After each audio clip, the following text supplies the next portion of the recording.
Yo, yo, yo, what's up, everybody? Thank you for tuning in to yet again another fantastic indie creator interview. It's your Cape Crusader Cody, and we're keeping it geekly with our 4 new guests. We have Paulie, Adam, Dan, and Finn. We're here to break down Crowdfunder's Tabletop Nonstop campaign. Some awesome campaigns coming right up. So first things first, let's go around the circle. Let's get some introductions. We'll start with Dan, go to Finn, Adam, and then end with Paulie. So, give us a little bit about who you are and how you got into creating tabletops. Yep. Hi. So I'm Dan. Go by D&D Made Easy, kind of all across social media. I've been playing role-playing games since the original Baldur's Gate in 1999, which was when I was about 10 years old. And then recently, I just kind of shifted a bit more into a creator mindset rather than just playing. I wanted to expand my horizons. So I've made a load of kind of player aids that help people play, understand the rules. So mostly focused on D&D, at least for now. And yeah, I'm having a blast doing it. That's awesome. Finn, what about you? I'm Finn from Germany. I did play tabletop games like it's a German game, but it's called in the English version it's called The Dark Eye, and I loved this game so much that I wanted to create my own game based on it, but different enough to be an own game. So that's my introduction to tabletop gaming, but I kind of fell in love with all the systems I knew so far, so I have a hard time to pick one. Adam, a little bit about yourself and how you got into it? Yeah, I have been writing for a very long time. I started actually on indie comics for a little bit, and while I was doing that, I've been a D&D player since like just the tail end of 2.0, heading into 3.0. I kind of felt like I wanted to take what I was already doing creatively in terms of publishing stories and try my hand at tabletop for a little bit. So the last few years of my life have been spent working on kind of building a local community of players that are both new and really experienced to the game. I've done some freelance adventures for a few different publishers. I've also worked on Pathfinder, so I've got a couple lore bits that are going to be featured in there as well. It's been a very fun journey, and now I'm focusing a lot more on my own world setting with the intent of helping stores be able to have more get-togethers around a physical space. That's cool. That's awesome. I think in my area, we have a little card shop that does, they'll have a little space in the back where people get together. And I think that's it's a dying thing, it feels like, anymore in society now. Like, we had a lot of that years ago, and ever since COVID, it seems like that has like almost stopped in my area. Yeah, it definitely, it feels like it. I'll say it feels like it, but I think I found it's not entirely true. Oh, that's awesome. And Paulie, last but not least. Hello, I'm Paulie, she, her. I've been playing role-playing games for not as long as many others. I would say about 10 or 12 years.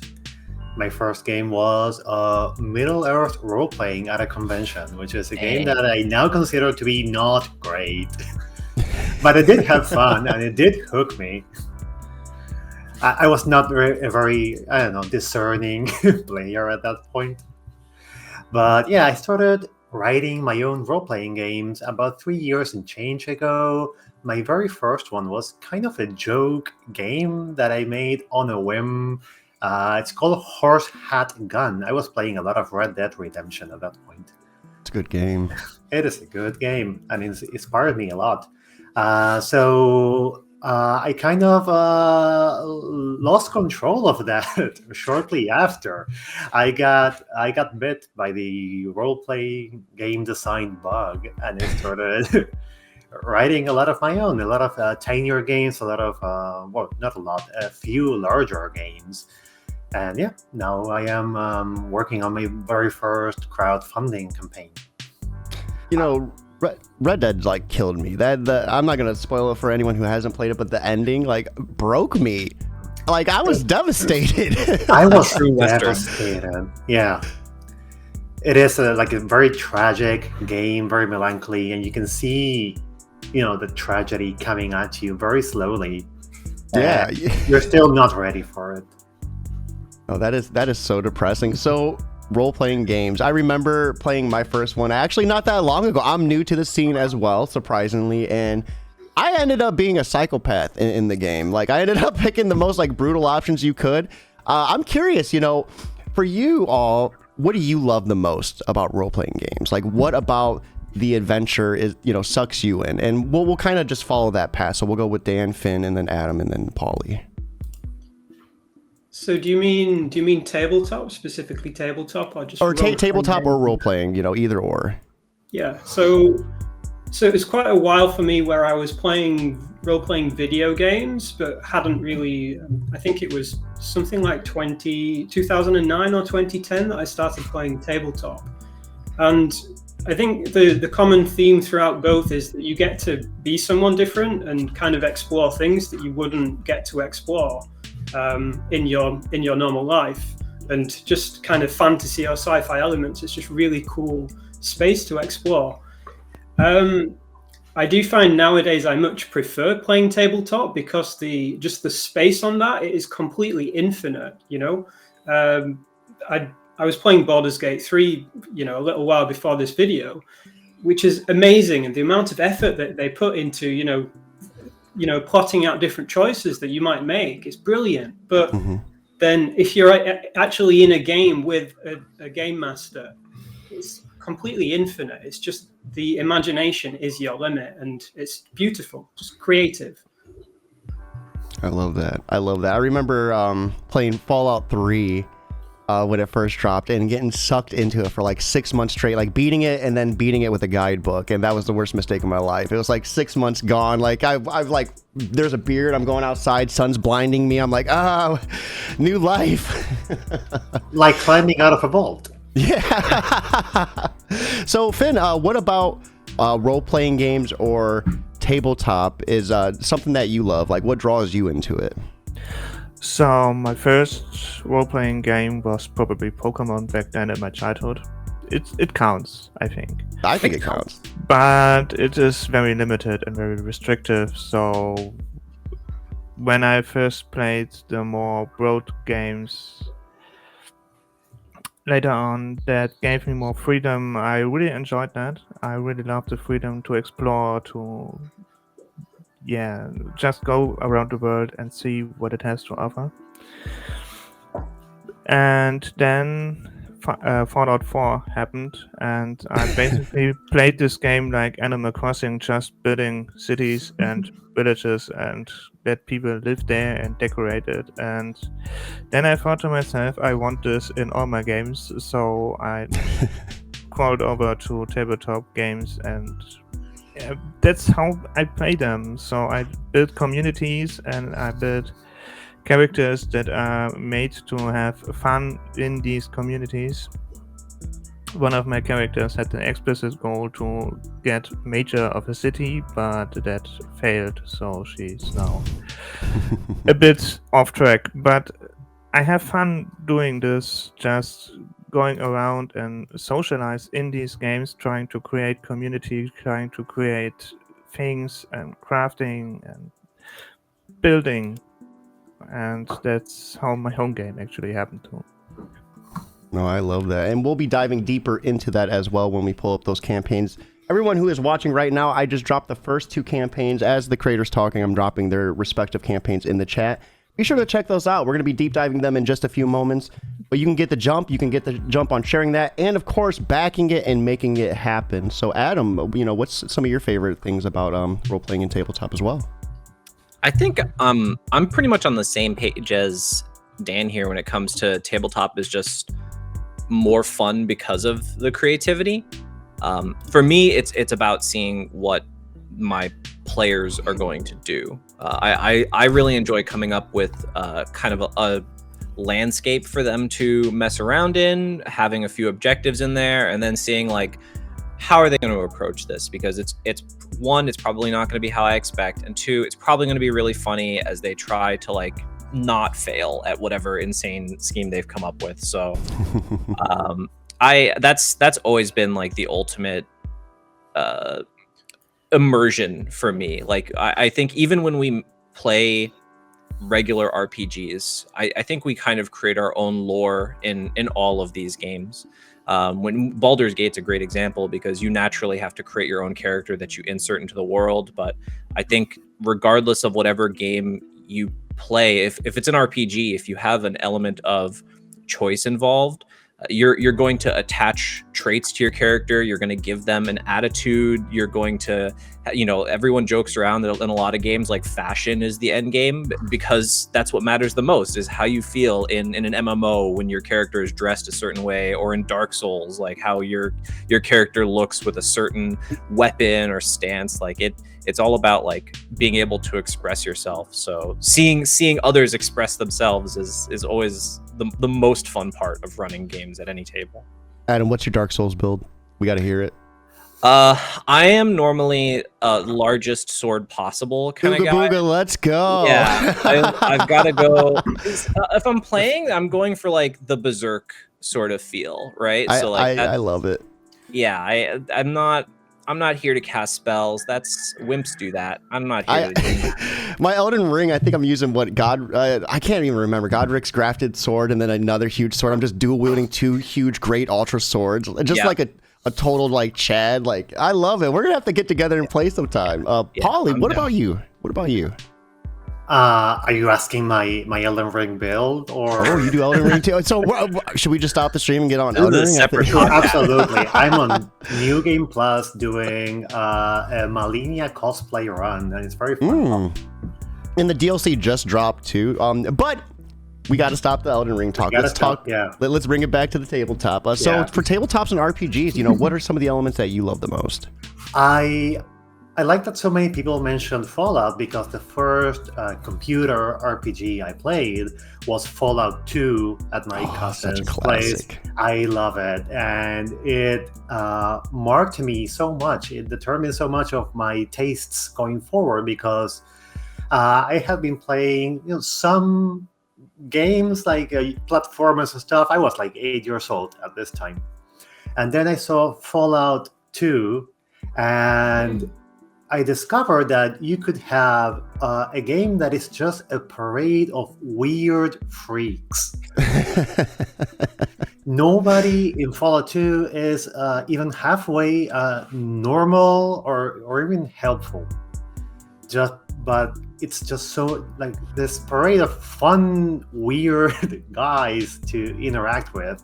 And I discovered maybe 15 years later that was what I liked also in tabletop RPGs. I like seeing characters that are larger than life, that are so distinct, not just from myself, but from the people I know. There's infinite creative freedom that you get from tabletop RPGs.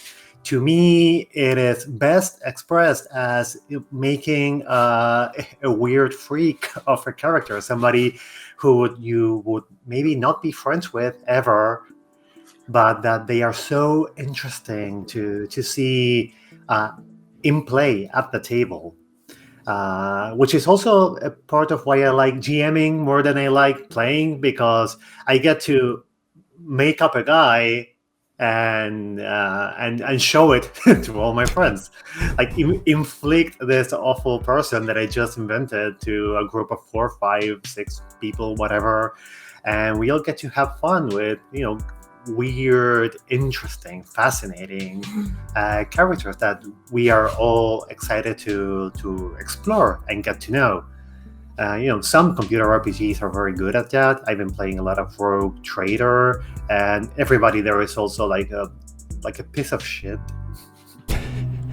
There's no good people in that universe in general. No good people at all. The game knows it, and that's kind of the vibe that I'm trying to evoke, both when I'm running a game, when I'm playing a character, or when I'm designing something.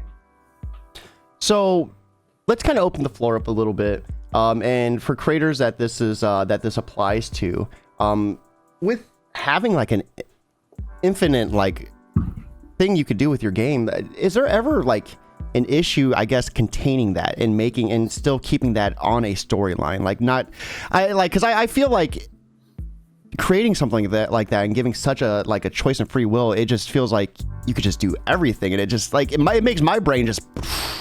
So I guess like, what's the easiest way like for you to rein that in for your game? I don't.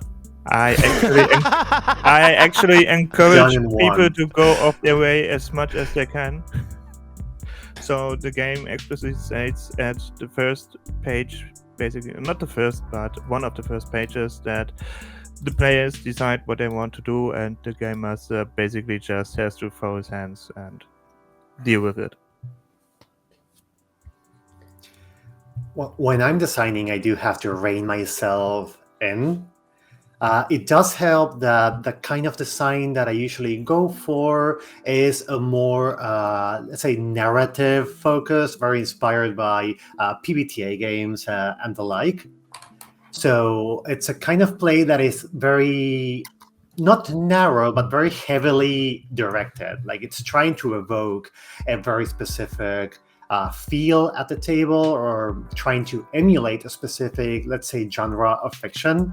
Mm-hmm. So I have to, slap myself on the back of the hand and tell myself, you cannot go this nuts with this. You have to stay focused.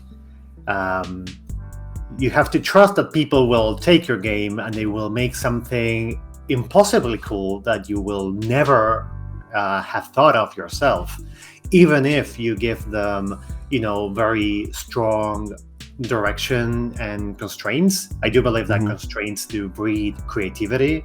At least they do for me. Every time I've seen somebody play one of my games or make content for one of my games, I've been stunned by the breadth of creativity that people have. So that's what I do. I remind myself that no matter how many constraints or limitations I put into a game, somebody will think of something incredibly cool that happens, not in spite of those constraints, but because of them. And I love that a lot too. I love that too. Like, I primarily I do interview a lot of comic book creators, and comic books are always open to interpretation to a degree. You can interpret however you read something, however you want to, but with this field, it just feels like your game can be played differently every single time, and that has to be such like an insane feeling. It's definitely hard to plan for. So how do you plan for tabletop role-playing games, Adam? Well, my experience, I think, is probably a little different from everyone else's.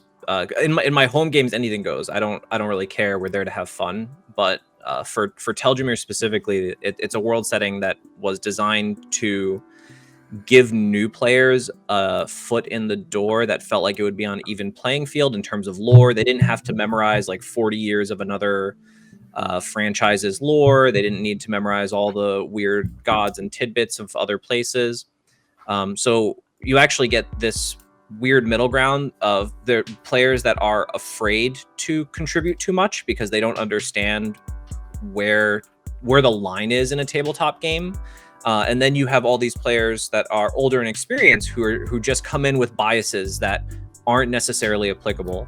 So a lot of what I do is build the framework for a world and say, okay, this is the box that you can play in. Mm-hmm. And I have to push newer players a little bit further out of the box to get them to understand that like anything goes. And then I have to take experienced players and push them into the box and say, all right, those kind of racist tropes from another game, they don't exist here. So why don't we rethink that? But you can feel free to do something else. And it's been very fun. It's been very cool to see like the shock on everyone's faces when they encounter those different realizations, like, oh, I can do whatever I want, or oh, all these preconceived notions I had don't exist here. Like I'm suddenly unbound in that way. It's been very cool. That's awesome, and I love that. And Dan, I'm sorry, I know we have you here for kind of a different part of tabletop and role playing. So let me kind of ask a question for you, and then what we'll do is we'll actually just pull up campaigns as well. So for you, what goes into stylizing, trackers and journals and everything for tabletop role playing games? Usability is the main concern. So I have I'm very much about giving people tool sets that they can use and customize in the way that they want to meet their needs. So like we were talking about, people taking a rule set and then changing it, that will happen. I think if I were to design a game, then I would very much do it in that way. You make a system that works well and then expect and encourage people to use it in different ways. So that's what I do with my products. And the main things are usability. So like in the modern day and age, using online tools can like really help when you're playing a role-playing game. It makes things more efficient. It's easier to track your abilities. But the physical version of that I find to be far much more rewarding as a person and far much less detrimental to a game as a player and a DM or GM. So nowadays you have people, you might have a game table where 5 people around the table are on their phones because their character sheet is on their phone, and when you've got your phone already there, it's easy to find notifications. So my thing is taking the amazing things that you get from online tools, but putting them in a physical place. And I love too breaking them from their phones too, because I'm a culprit of doom scrolling, getting ready to do something, and then like, all right, I gotta check out Twitter. I got a notification. Let's see how many likes I got on it. And I think breaking it away, and not only that, but just like how these things look. They look so awesome. It has like almost like a vintage feel to it as well. The font that I use, it's a like commercial use free font. It's called Elminster, which I love. It's excellent. So let's go ahead. We're going to pull up these campaigns and we're going to go through them one by one and drop those links in the chat. And of course, all creators here, if you have questions about each other's campaigns, feel free to interject. I would love to kind of get everyone chopping it up and hanging out. This has been a very chill time, so I appreciate that as well. For everyone that is watching on YouTube and Twitter, we're checking out Track Your D&D Adventures in Style. Right here is a link for that. Of course, drop that on Twitter and Facebook, anywhere you could put a link. And if you're able to back, we would love to see that. Currently 348% of goal, so congratulations on funding. Tell us a little bit about what this campaign is about. I know we've already kind of talked about it, but if there's anything that you might have missed while we go through some of these pictures. So player aids that support people playing D&D specifically, 5th edition D&D specifically. The typical physical option is that you'll have a character sheet, or maybe you'll find a nice character journal or something that's like, standard paper. What I've done is I've made print at home versions of like a character journal, which has everything that you have in a character sheet. And I guess the big difference here because it's print at home, you can customize it. So for example, my character journal, there are over 300 different covers that you can have. So you can customize the covers for the different type of character that you have, or their preferences. For example, I love purple, and at the moment I'm playing a tiefling with purple skin. So I'm using a purple front cover, purple that's cool. for my journal. The thing with that as well is, so this is for the journal. For every class, I've put together, because of the generosity of Wizards of the Coast with the open gaming license, I've put together all of the information on the character, like class abilities, and that's kind of within the section of a journal for that class. So, for example, I've got like little, so you can see on screen here, I've got a little infographic that tells you whether you're raging or not, based on if you like what level your character is and whether you're unconscious. So just putting all of these little usability hacks in, all of the abilities in there. So it tells you how many uses of rage you get for what level, or when you get a certain spell slot. It tells you when you refresh them. So is it a short rest or a long rest or something else? In the case of, I think there's a divine intervention feature for the cleric, which is completely different. But yeah, it's like giving people the tools to do what they want. So then the other things, there's a slightly so I have a class trackers. So I've got a set of class trackers for every D&D class, all double-sided, look great on both sides, or at least I think they do. Again, they have kind of the main class abilities for that character. So it's easy to know when you've used a certain spell, which spells you have, change the spells that you have available. It's kind of, it's not a full replacement for a character sheet, but really helpful. Then a spell tome, which is, this is like the monster, you customize it. So I've put a lot of effort into this, of making it so that it's easy to organize, and you can organize it in different ways. So for example, you can organize your spells by casting class, you can organize them by kind of casting time, so if it's an action or bonus action, organize them by spell level, and then I've put some kind of stylized half blank pages and blank pages. So if you have, say, 5 level 1 spells, and then you'd end up with an empty page because paper is double-sided, you can just put a nice stylized blank page in there.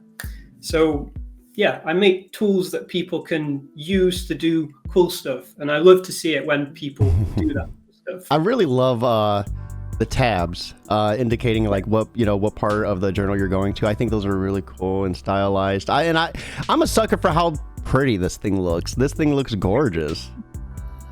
Yeah, it feels a lot different as well. One of the other things that I was going for is kind of immersive.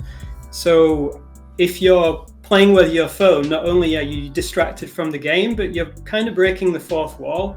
But particularly with my journal and spell tome, it's kind of like you've got your own little book. It's like you've got a spell tome. I did a video at some point where I was just kind of holding up these different spell tomes and dressed in different ways. I'm like, this is my tome. This is how I'm casting my spells. It's brilliant. Yeah, and I guess one of the things that I wanted to say is I'm very big on supporting the community. So yeah, I sell products, but I also offer all of my products for free for use for kind of school D&D clubs or charity purposes or kind of therapy events. So if anyone wants to know more about that, you can find out about that on my website. I give you a free license. And the other thing is support the community. So all of my products, you can use them to print the things for other people. So don't share the files, but you can print for other people. That's really cool. I really love how you want to make it available to the community and for like school clubs and everything. And I think doing things like that helps encourage a brand new generation of tabletop players. Adam, you have a friend in chat right now stopping in. I'm probably going to butcher the name. Alaire. Okay, so there you go. Saying, ooh, that is pretty. And then Adam, you look great. Adam, you have fantastic hair, by the way. I'm very jealous. So right there is the link to track your D&D adventures in style. Congratulations on funding, Dan. We have 34 days left to go on this, so hopefully we see you blowing this up. Any ideas for your next campaign? I think that really depends. So at the moment I've shifted more to kind of working on YouTube and growing my YouTube channel. Really depends on whether the like 1D&D is going to have an open gaming license. If it is, then I will be definitely first in there with making some great things that can help people play D&D, 1D&D. But we'll see whether that happens. Fantastic. Does any other creators have any other questions? Yeah, I was gonna say, earlier I know you kind of apologized to Dan because we're talking about story and world building and stuff, but I think that this is a huge part of building a story at the table. Like when you again, it's hard to notice when you're just playing with friends because you might all have your own sense of style already and you're just used to that. But watching strangers play together it's so cool to see someone find a way to personify their character at the table. Whether or not they have a book or minis, I've seen people have like full like almost like metal portfolios that they have everything arranged in, and it looks like a vault. There's of course like the wood varnished and burned spell books and spell tomes that people have. Like all of this stuff is so great, and having a really accessible version of it that has so much customization, I think this is very cool. I think it's just as much a part of being at the table and participating in an adventure as having a mini, as having a character sheet. It's really fantastic. So this is such a cool project, and I think it's as much a part of story building at the table as any world setting or rules guide. Yeah, we were talking about fashion souls earlier, and I feel like if someone pulls up to the table with one of these bad boys, I'm gonna be like, whoa, all right. It's a flex. It's like dice, It right? is, Like, yeah. yeah. This looks fantastic. And I think especially for, let's say, someone like me, I don't particularly like expressing my character by, I don't know, doing voices or using a lot of props or costuming. But I would love to have something like this. I think it's a nice way to express both yourself and your character at the table. Without having to make a whole show of it. It's just like a very cool item to have, and it just looks fantastic. I love the tabs that Cody mentioned earlier. Reminds me of, I don't know, it made me think of the journal from Pentiment, if you play that. It also has, if you haven't, do play it. It's a very cool RPG. No, I love that. Y'all go ahead. Yeah, so fun fact. Those tabs, obviously, everything is double-sided because you have, one side, other side. So what I've done with all of my products is I've made 11 versions of every file that have different alignments to support so that anyone using any color printer can print this. So Dan, one quick question: how long did this take to make? Because it is so intricate. It feels like there's so much here, and it's so well constructed. Like how long did have you been working on this for? So I started the project probably sometime, maybe May 2023, and I launched it. So I had it originally funded with a Kickstarter campaign, and I think I fulfilled that at the end of March 2024. So it was, 9-10 months and probably in excess of 1,000 hours. A lot of that is because of that duplication, and the next time that I do that, I absolutely have to invest in some kind of automation, like a copy and paste or something. Yeah, let's call it a labor of love. Yeah, you probably don't want to organize anything for a hot second after that. We have a World at War comic stopping in. Hey, what's up, man? Saying looks amazing. Thank you for stopping in. So let's move to the next campaign by Finn. We're looking at Desert Birds, a post-apocalyptic cosmic horror crafting tabletop RPG for children. Finn, give us a little bit about this. I'm hooked. Post-apocalyptic cosmic horror crafting for children. Let's hear about it. Okay, so I know the art looks horrible because I can't draw characters, so I'm sorry in advance. Which brings me to the point of the campaign. Actually, I try to get funds for an artist or multiple artists. And yeah, why this game? What this game is? I have done multiple projects with space as a base. Yeah. So I tried to create a game at one point which has space and horror combined, which brings me to the cosmic horror aspect. So at one point I thought maybe the children around me in my friend, circle of friends who love scary stories might be interested in slight horror stuff, cosmic horror stuff. Mm-hmm. So I thought maybe I should try toning it down to not make it too scary or terrifying for children, but I think toning it down is hard. I admit that. And I don't know if it's scary for adults anymore, but it's slightly scary still for children, I think, and that's the whole point of this. So I remember as a child myself reading, I can't remember the title, like Scary Stories to Tell Yourself in the Dark, and it was some of the most horrific things I remember as a kid. And I think kids nowadays have it easy. I don't know, like back then I remember you get these books at the library and they would just traumatize you forever. What type of scary elements are we looking at in Desert Birds? There are some beings from space that mess up with the planet and the people around it in certain ways, but not too heavily messing them up, just a little bit. So there's also a mystery to be solved. So like the usual cosmic horror games that are there, you investigate something. In this case, it's exploration based, so your team sets out into the desert or forest or later even space, and you can find journals and diaries and read through the entries and get a clear picture of what happened, why the apocalypse happened, and why this whole planet turned into a desert. Oh, I love that.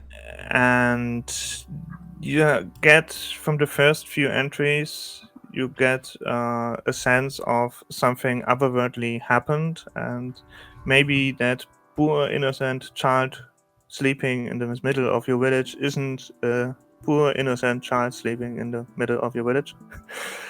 And maybe there's a reason why this village is never attacked, and you solve this little mystery as you go, but you also at the same time build a community and build the village, so it's not just investigating, but it's more or less doing things as a community and making a community out of it. I love a good mystery, and I love how there's a lot of community building in this. How many players would you say are able to play this at any given time? Up to 13, because 13 different classes, but I think the ideal number is so 3 or 4 players, which is the general size I think is good with tabletops. And you have the different character archetypes named after birds. What was your reasoning for that? Because the whole thing was on pun, actually. So I have a game made from a short story, actually. So this is based on a short story I wrote for many years ago. And I had to give it a name, and it's because humans setting out in space for the first time, I thought to myself, that's just like birds learning to fly. I love that. And so I had a bird pun in this whole concept setting. And so I thought, so when they are now in the desert and it's the same setting and they're basically learning to set out into the desert, why not making then birds too as an analogy? And so that's why the name Desert Birds. Sadly, you can't play as a bird, but maybe if you're creative, you can. I love that a lot. I think it adds such a deeper meaning too, like knowing like why you chose the birds and just like the reasoning behind that. That's beautiful. Any other creators have questions for Finn? So it says crafting. So what part does crafting play in the game?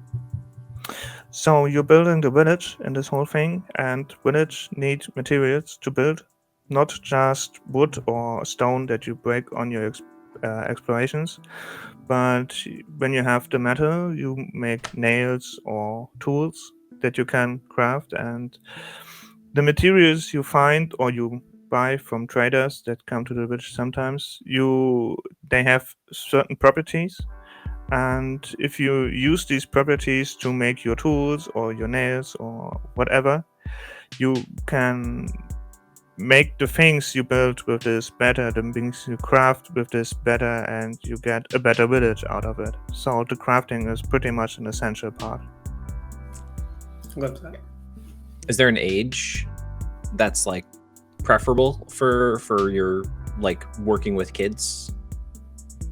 So the kids in my circle of friends are around 9 to 13 years old. So that's the age demographic I chose to mostly because that's the target demographic I can get feedback from directly.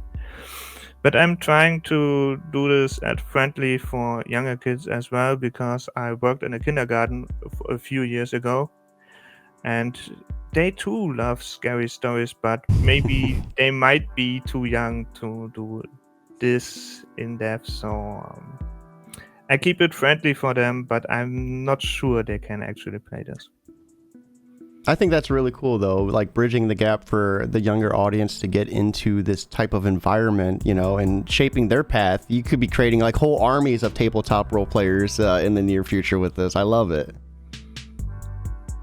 There's something more to say about this, because it's creating and crafting and community as a main focus, because I think there are too many post-apocalyptic stories out there that only are on survival and fighting, and I wanted to show especially these kids that people are actually good. They're not only evil, and they can do awesome stuff when they come together and create something, and I wanted them to learn this in a direct way by just doing it themselves.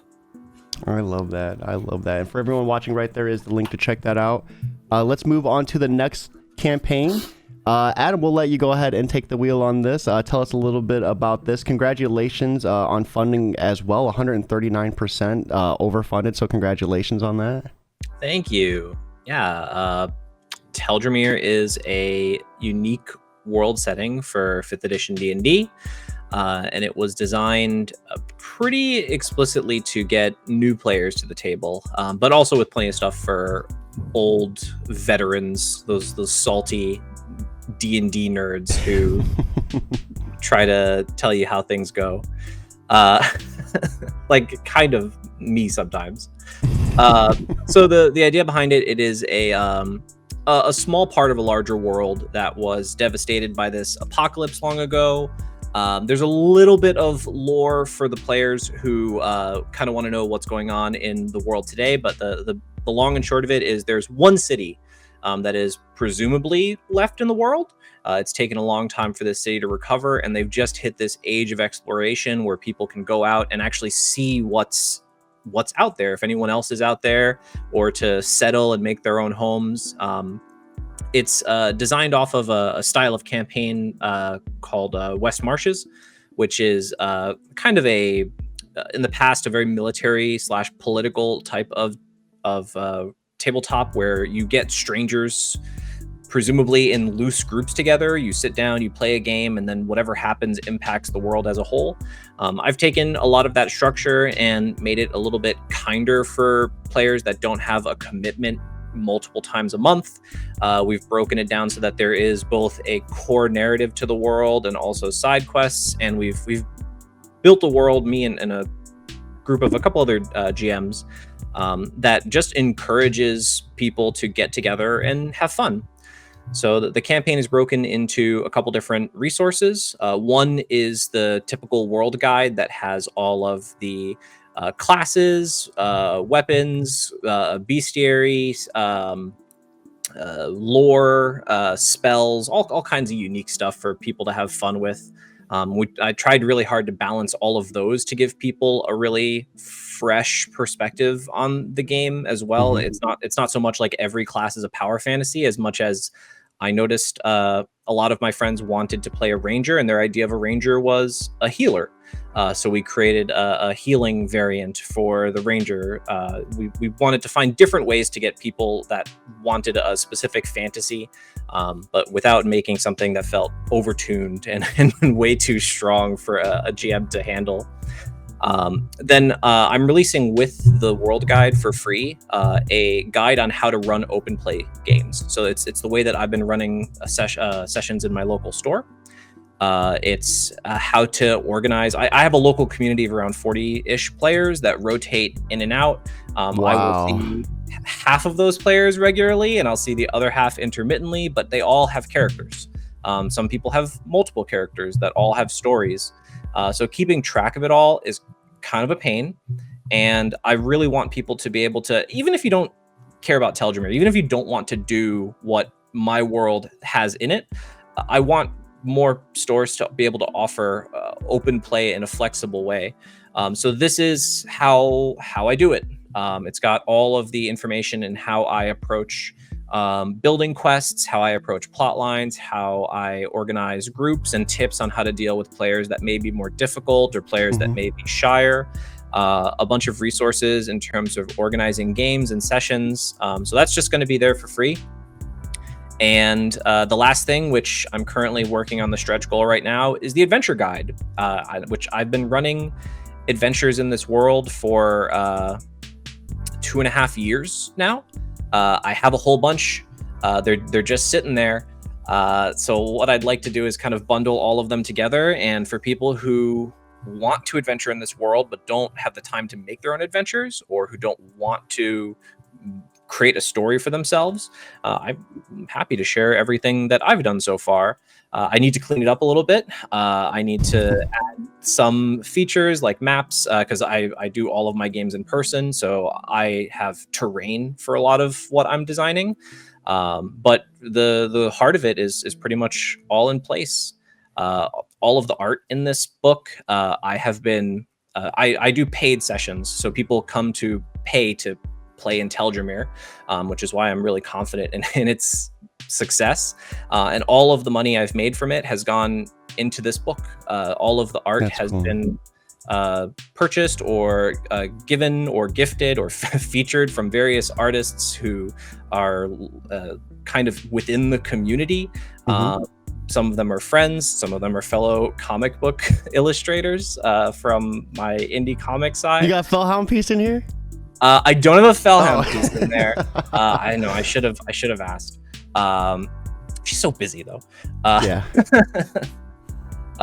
Yeah, it's been a fantastic. Like I've done all of the writing for this, but to be honest, like so much of this is fueled from the play testers that I've had, the community members saying what they like and didn't like, what they had barriers to.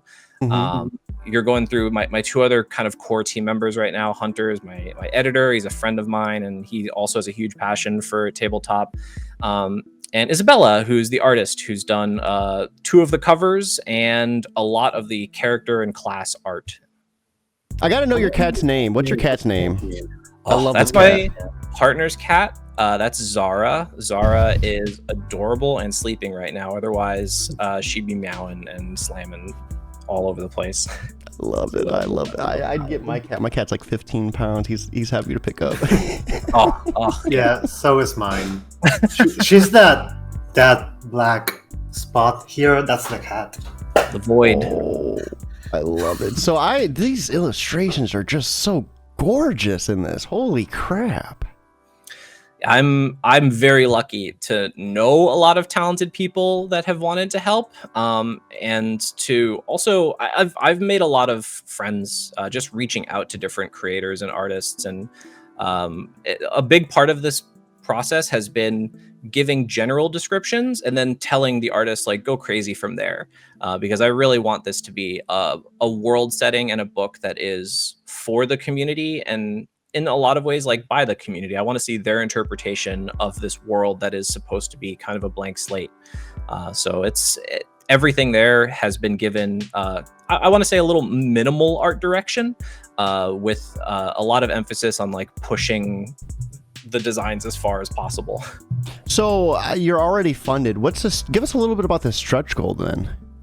Yeah, so the book is funded, the World Guide. So that's going to be great. The adventure guide, I'm definitely going to be producing a PDF for, but if I can hit my stretch goal, I can print physical copies of the adventure guide as well. So if we hit that, when we hit that, I will add another contribution tier to this that lets people switch over and purchase physical copies of the adventure guide if they want it.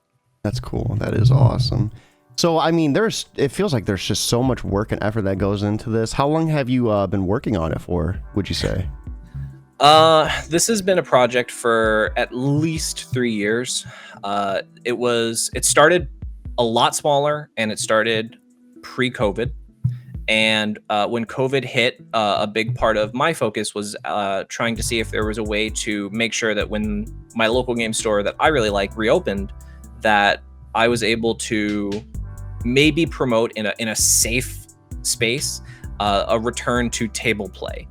So as vaccinations came out and as we felt more and more comfortable with the idea of being at the table and being safe distance with each other, I wanted to make sure that like table play itself wasn't necessarily lost, because I enjoy playing, but I like being in the same space as my friends a lot. I don't have anything against online play. I just like table play more.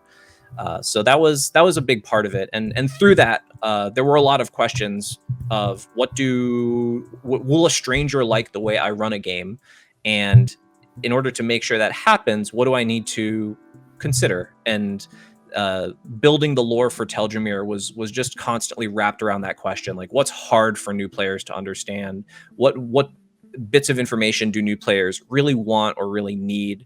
What feels really intimidating to a new player, because as a veteran player, I'm ready to accept anything, right? Like, oh, there's a snake god. Oh, there's a hole that goes straight to hell. Oh, there's a tear in the sky and I can get sucked up in it. Sure. Like all of that's like old hat for a lot of like veteran gamers, right? Mm-hmm. No, I love that, and it almost feels like a cheat code. You said you had like 40 different people that you're playing with, so like I would imagine out of that you had so many new people that you could just like internally like, okay, well this is what they're struggling on, like note here, note there. Like how has the community reception, like just with your local group, has been with this? I love my local community, and they, I think, are very excited to play almost all the time. So when I wasn't sure how popular this sort of idea would be, so we set up once a month a main quest where we would just organize play for people, and between myself and another GM, we would easily get like 25 spots filled each Saturday that we ran it, to the point where we actually needed to have like a backup GM come in for extra days for extra groups. And a big part of Teldramir, which is kind of covered in the open play guide that kind of runs through how to handle this sort of a moving narrative in a world, was to talk about side quests, where I would basically end an adventure and players would be like, what happens next? What about this thing? What about that thing? What about those mountains in the distance? And I would say, if you want to go there, get a group and tell me a time. Like this is all up to you. I'm not going to chase you down to show you these plot hooks or narratives, or if you want a pet, or if you want a sword, or if you want to be the best blacksmith, like you can do that. Just organize it. So now my schedule is filled up with all of these people who many of them did not know each other before. Some of them were groups of friends that connected with another group of friends, and they set up the adventure dates, and I just sit down and I say, okay, let's keep playing in this world, and everything you do is canon, and everything you do is going to actually happen for the entirety of the community. So if you break something, if you mess something up for everyone else, that's just how it's going to go. And it's been fun to see all these different repercussions across every session that we play kind of hit all these other groups along over the past couple of years. I love it. So let's open up the floor. Any other creators have any questions for Adam about this game? I was wondering how the setting itself came to be, like how the idea of the Teldramir, the Stillwilds, first began. Yeah. So I am a fan of horror, and generally darker, more difficult games as a whole. So with Teldramir, I wanted to specifically step away from that. Like, I knew that anytime I write, it's impossible for me to not inject a certain amount of horror or, fear into the game. But I really wanted the main theme of Teldramir to be hope and connectivity. So everything about this world, I picked a time in history where society is at its most hopeful, where like optimism is driving a lot of the reason to explore. There's not like a dire need for resources. You don't have to go get medical supplies or things like that. It's very much like a help thy neighbor kind of feeling at this point in the history of the world. So knowing that was going to be the drive and motivation for the players, I created a landscape that I think reinforces that and kind of challenges that a little bit, where it says like you're going to need to work together in order to get through this spot. You're going to need to rely on each other, or to help thy neighbor, or to remember that you are doing something for the greater good if you are going to complete this mission in this particular area. And the enemies in the world are we have a few baddies that are politically motivated, and some tribes and clans and wilderness factions that exist, but a lot of what you're going up against is nature itself, which I think makes it a lot easier for people to have that sense of community when you've felled a beast that doesn't have an affiliation and is just a challenge. Great. That is so fascinating. I feel a lot of your Dark Souls experience is kind of like come into play, it feels like. Yeah, absolutely. I don't want to make the Dark Souls of anything, but I do think that there's a reward in overcoming a challenge that feels fair. Mm-hmm. So that's kind of the underlying theme here is for the players, it will feel like an adventure. It will feel very dangerous. For the GM, the world should always feel scary, but fair. That is awesome. Any other questions for Adam before we move on to the next campaign? So I'm really fascinated about what you were saying about the kind of open play. So the games that I run, I prefer sandbox games, but then that is, focused on the party and on their backstories. It's also kind of focused on the world, but here you're saying that the game is focused on, for this particular group of people, they are building the world, and then with side quests which could involve different people. So how do you integrate that into something? So is there some kind of shared document, like a chronicle of these side quests that other groups have gone on, and how can people follow what else has gone on in the world when they're not part of the action? For the GM team, we keep a chronicle of sorts. So behind the scenes, we have a list of important places, factions, the things that happen there, so that we can kind of reference this stuff together. It really helps that the GM team is myself and two other guys, so we could kind of we don't have to work so hard to put together the lore. For the players, we kind of leave that up to them. So we know what player storylines are happening. We know there's one group that is going to build their own mercenary company. There's one group that wants to create their own smuggling ring. There's another group that wants to make a village in the forest, right? And we let them continue to do that, and we keep track of what they're doing. And only when the main story of the world goes in that direction, or only when another group wants to go in that direction, will they encounter those effects. So a lot of the times players are just having their own experiences behind the scenes, and they'll talk to each other a little bit about what they've seen and share information. But it's not until we have a main quest where a character that only half of the community has ever met shows up that people are like, oh wow, like you've been here before. And it creates I thought it was going to be a bad thing, because I thought it would make people feel like they've been left out, but it's kind of had the reverse effect, where some people just become like harbingers of knowledge for the region. Like all of a sudden they're really important because they've been here before, and they've taken the time to explore this area and meet these people, and NPCs that were not important before are suddenly important.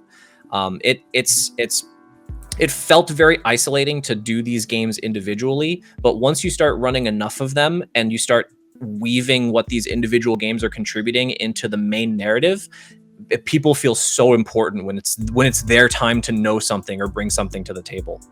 I love that. I love that so much. That is such a cool, like, I guess, like, side effect of all of this, like being the harbinger of knowledge of the area, like, and suddenly, like, having that importance, like, that's so cool. And that's the fun part about these type of games, I feel.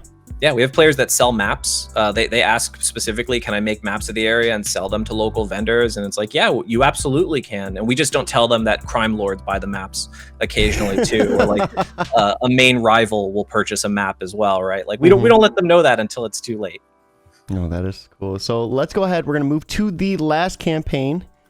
Let me go ahead and drop this link in chat for everyone watching. Be sure to put this on Twitter and Facebook as well. If you can't back, spreading the word is 100% free. It's one of the most effective way of marketing. Paulie, we'll let you take the wheel. Sure, yeah. Like me and my partner, Armanda, we're crowdfunding this solo, death-seeking solo role-playing game called From Midgard to Eternity. The way this game was born was we had the idea for the game separately, but at the same time. Like she came to me and said, "Hey, I have this idea," and told me a little bit about it. And I said, "No way! I've been thinking about the same thing. Let me show you like the notes I have." And at first we had the same idea, but extremely different approaches to how to tackle it. And we've had a lot of meetings with each other, trying to find out, like, let's say, the common ground between those two approaches. And this is what we ended up with, which we're both extremely happy with. So to summarize, From Midgard to Eternity is a solo journaling role-playing game in which you tell the story of the life of a Viking somewhere around the 10th century who wishes to enter either Valhalla or Folkvanger by having a life full of heroic deeds that ends in a worthy death. The way that this... Yeah, go ahead.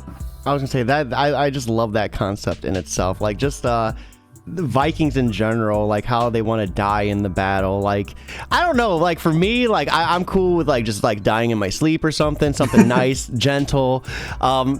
Me as well. So Yeah. what type of adventuring can we see in this game? This is just for one player? This is just for one player, correct. You will have a zine, a 32-page zine that has various prompts and rules to help you figure out what encounters your character, your Viking, faces throughout their life. The way we've done this is by separating the prompts into 9 overarching themes corresponding to the various realms of Norse cosmology. So you have prompts for Midgard, for Alfheim, for Svartalfheim, and so on. And the main resolution mechanic here is that you are going to be coming into these encounters which have a little bit of narration that you have to sort of fill in the blanks for, like kind of ad-libbing through it. And then you will have to roll a d100 in a roll under mechanic. At character creation, you will pick your Viking starting age, which will also kind of be a timer for your campaign. Like the older you are when you start playing, the shorter the game will be. That's really cool. And I would say the main part of your character sheet, so to speak, would be what we call the destined death. It is a number that starts at 100 and sort of represents your life expectancy. As you fail challenges, which is expected, part of the intended gameplay, your destined death will continue to tick down as your age ticks up. So the game ends when your Viking's age meets the number of their destined death. So you always have this kind of death creeping on you constantly. And it kind of snowballs. Like, it's hard to fail a challenge at first when your Viking is very young and spry and strong, but it does get very difficult as they get older. We have Ezekir. I'm sorry if I mispronounced that, saying "Let's go, Paulie." So you have one of your friends in chat cheering you on.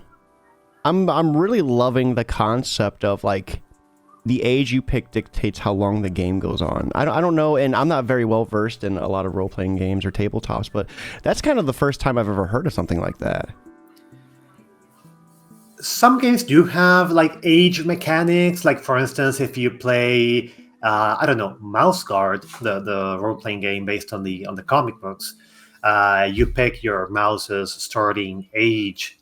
And that has a lot of very deep implications for gameplay and story. And Mouse Guard is one of my favorite games, so that's definitely was an inspiration. That is so cool. So, I mean, what are some of your favorite parts about this game? I mean, it sounds so cool, the Viking aspect. I love the different quests you go on. But for you in particular as the creator, what's your favorite part? I think my favorite part is what we call the tag system. You don't really have any stats other than your age. When you play, you don't have strength, agility, whatever. You just have your age, and well, you have your destined death, which in its own way, it is kind of like a stat, because that is the number that you have to roll under with your D100. So if your destined death is at 70, you have like a base 70% chance of overcoming any encounter. But the way we fiddle with this difficulty is by having tags, which is something that both your character and your opposition, and I say opposition and not enemies, because your opposition could be anything.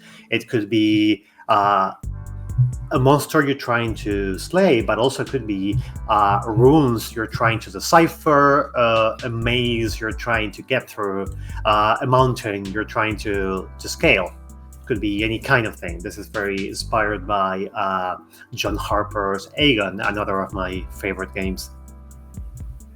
That's really cool. I love just how intricate it gets too, and just like even just how you defined opposition. It's not an enemy, it could be a puzzle, it could be, this or that.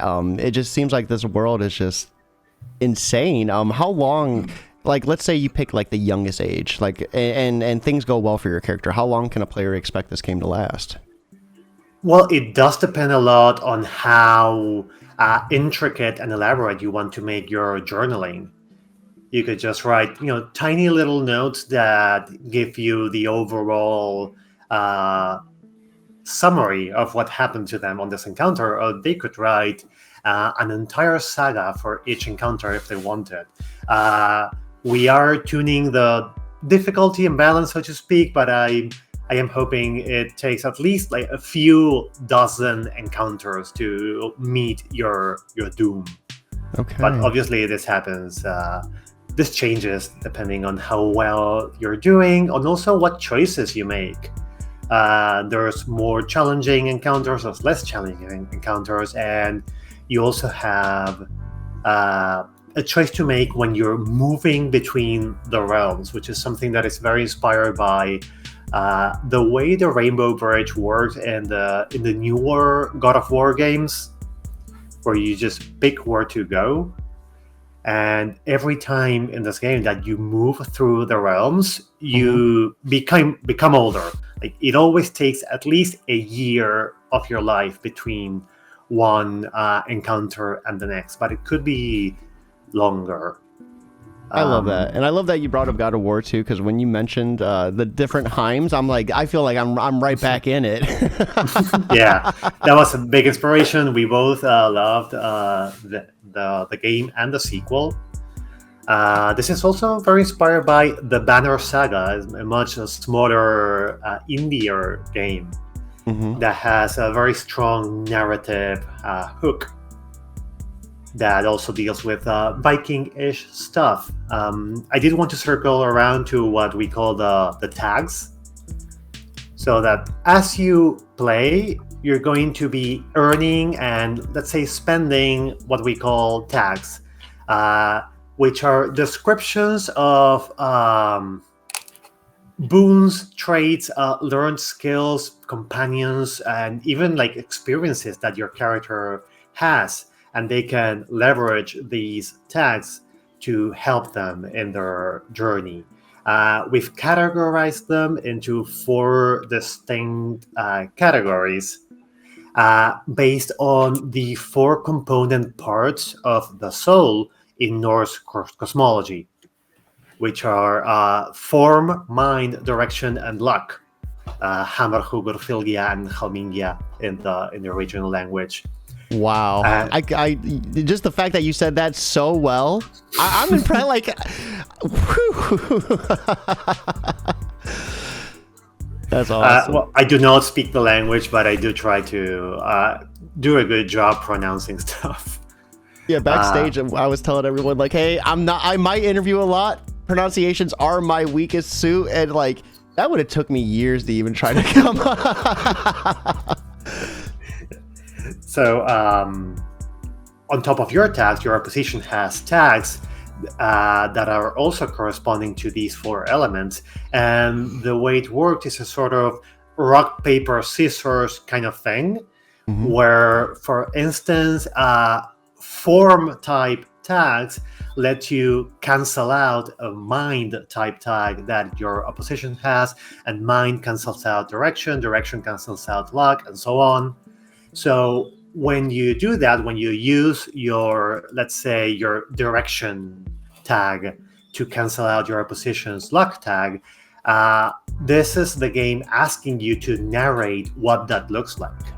And there's a potentially infinite number of combinations that could happen here. So that's like the main narrative challenge for players. Like, if you want to do this, the only thing that the game is going to ask you to do is narrate it, in a way, justify it. And tags can be anything from stuff that is extremely practical, like maybe a special shield or warm clothes, or it could be something more abstract and dreamlike, such as, let's say, one that I wrote is called Nightmares Leaking Out. Or it could be something related to characters you're meeting, like one tag in the demo that we have available is called Gunildr's Eye, which means that there is this Jotun, this troll, so to speak, that is interested in you in some way. And that could be a boon you use for future challenges somehow. We have some ideas about this when we write the challenges and encounters, but we know that players are going to surprise us with extremely creative ways that they're going to be employing these tags to, overcome their challenges and tell a very cool, interesting story of maybe cosmic proportions. Because another inspiration we have here is the Thor Ragnarok movie, which we enjoyed a lot. I personally did not like the previous ones a lot, but Thor Ragnarok just made me come around on them because it was such a fun journey to witness. Well, his character, I felt like, just was totally different compared to the other two, right? Like, he was so serious and so, I guess, upholding an image. And like in the third one, he's just like a party. He's like, yeah, let's go. Yeah. And then you get to see the Hawk's booty. Like, what more do you want? Like, exactly. Yeah. So does any creators have any questions? Let's open up the floor. And if you guys have any questions about this campaign, feel free to ask away. Sounds awesome. I live in York, Jorvik, so it's right. There's a Viking center in the center of town. It was the kind of the Viking capital of England at one point. So this is brilliant. How did the prompts work? You will have a few prompts at the beginning that are going to be the same for everybody, which is you will start in Midgard, in the realm of men, and then prompt will take various forms depending on basically our own creative sensibilities at the time that we're writing them. Like, for instance, in the demo, let me find one of the prompts, and I'm going to just read it to you.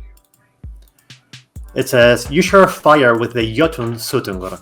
You exchange tales and boast of your exploits, trying to one-up each other. If you manage to hold your drink against him," and then it lists his tags, which are Jotun constitution and only pretending to drink, "he might tell you of a great treasure he has kept hidden. He says anyone who partakes of his magical brew, called the mead of poetry," which is a real magical item in Norse myth, "will have the wit of a skald and the wisdom of a poet." So what this is asking you to do is to narrate this meeting with the Jotun and how you use your existing boons, your tags, to basically drink him under the table and gain access to the following part of this quest, so to speak. This is part one of the overarching mead of poetry story that happens in Jotunheim. And you have to beat it if you want to be able to play part two. Failure just makes you basically get older, but you can always try again. And often an encounter will have you go to another realm, resolve something there, and then come back. And the one realm that's different from the others is Midgard. Midgard encounters are related to your character's personal and intimate life. And what we want to express here is this push and pull between their heroic ambitions and their more mundane obligations. In Midgard, you may take a spouse, settle down, have your own home, or you can choose to neglect all that, which will eventually, come back to bite you in the butt some way, to be able to have more adventures before you die. I love that. And I love how there's repercussions for it too. Yeah. This kind of thing there where you advance stories very gradually by visiting a place multiple times across the game is something that we took from if you've played Sunless Sea or Sunless Skies. That's a very core inspiration to this kind of gameplay loop. Oh, that is awesome. Any other questions from any creators? I love how well thought out a lot of these little narrative hooks are. It sounds like you put a lot of time into making someone's life feel very real. I definitely appreciate that. Well, thank you.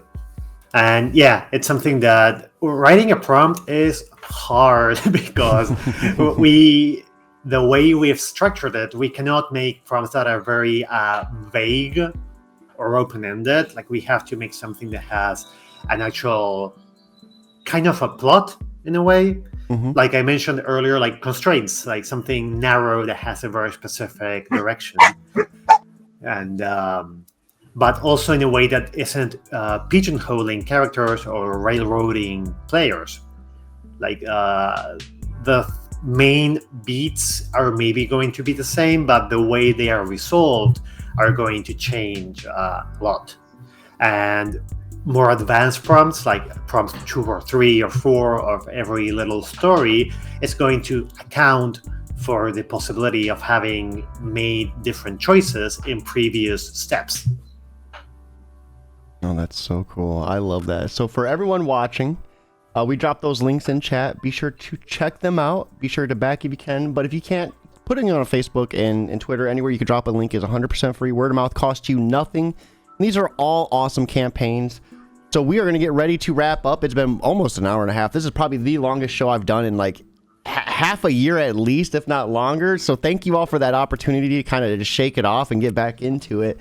So I would like to kind of go around. We'll go with Dan, Finn, Adam, and then Paulie. Why should people back this campaign? If you have someone on the fence about backing your campaign, you had one chance to kind of just reach out to them, what would you say? Yeah. If you find standard character sheets boring and you want to have an experience where you feel much more connected to your character, so kind of like you were saying earlier, people like to have, custom set of dice matching color for their character. They like to have custom minis. This is the same thing, but it really helps you play the game. So tells you what the rules are, makes it really easy to know which abilities you have whenever. And also, if you love crafting, because that's another one of the things is you get to make it. It's your hands. Mm-hmm. You are a part of the story. That's cool. Finn, what about you? So, if you want to play a game with your kids that is not focused on threats and battle, but you can totally do this, you might be interested in this game. And as an additional bonus, why you should back this campaign is because the PDF is cheaper for backing up, because it will definitely cost more than €5 if it's gonna go on sale. Adam? GMs, players, I know you, like anyone else, just steal all your resources and inspiration. So here's an opportunity for you to take from a resource that's pretty well thought out. Jokes aside, this is designed for table play. If you're looking to get strangers into the game, if you've got a club, a community, school event, local game store, and you've ever wanted to get people at the table in a fair and fun way, this is exactly what this world and all of these resources were designed for. I love that. And Paulie? I'd say that if you're at all interested in telling a maybe apocryphal biography of a Viking going on fantastic quests, if you're absolutely new to solo journaling, role-playing games, or you're somebody who's more experienced, you will find something new and interesting, and you will find something to love. And from Midgard to Eternity. And also, you'll be helping us fulfill one of our dreams, which is having more games out there. Sometimes, despite the difficulties of living where we live. And I think putting more games out there in the universe is, what it's all about, is making it happen. So that is the perfect segue, by the way, for my last question, and that is, your biggest piece of advice for anyone looking to start creating their own tabletop role-playing game. Dan, it could be even a piece of advice if they're creating like an accessory or something towards that, but just something, a little nugget for someone out there just struggling to get started. What would that be? And we'll follow that circle around too. So Dan, Finn, Adam, and then Paulie. I'd say hold the vision. It's about the journey. It's about, if you're moving into creating something, you just have that call to adventure. It's like the hero's journey. It's going to be a bumpy ride, but there's so much. You will evolve so much as a person, learn so much more about yourself, meet amazing people. Absolutely do it. If you have the call, you heed it. That needs to be like a quote on like the inside of like a book jacket. Like, I love that. That was good. Finn? So the Storytelling Collective, where I'm a subscriber to, told me that you can just, by ideating, you can put random prompts and choose one of them. And my biggest advice is that even the most stupid ones that you think, oh no, this is silly, can't do anything with this. My game was born out of one of those, and I see that this is totally possible to just have some weird little idea and you can totally make something out of this if you are interested in this. I love that. Adam? Yeah, I think learn as much as you can about things you don't know. I think it's very easy and comfortable to sit down and say, I love a particular type of fantasy, or I really enjoy a certain genre or game system. As you start creating, as you start working on your project, take a lot of time to play other people's games, look into other systems. I think there's a lot to be learned from experiences and player perspectives that aren't your own, and it's only going to make whatever project you choose to work on, whether it's professional or personal, it's going to enrich it for sure. I love that. Such awesome pieces of advice. And Polly, last but not least. I would say just go for it. Don't be afraid that you'll make something that sucks, because you probably won't. You'll probably make something cool that resonates with at least one other person, and that's going to feel fantastic, and it's going to make you want to keep designing and writing. Don't be afraid to learn a new skill in the process of creating. If you've never done layout, if you've never drawn, it doesn't matter. Your game doesn't need a professional illustration if you cannot make one or afford it. There's incredible games that are being made with pen and paper, with MS Paint. It doesn't matter. Just set a goal for yourself and make something that you love. You know, I love how everyone had a piece of advice that hit like a different like part of this, and it just like all like came together, like just full circle. Such an awesome sit down. Thank you for coming by, talking about your projects and campaigns with me. Crowdfunders, shout out to you for making this happen as well. Everyone who is watching, these links are in the description, so if you missed me dropping them in the comments, go in the description, hit those links, share them, back them, make it happen. Hope you all have a fantastic Saturday, but most importantly, guys, keep it geekly.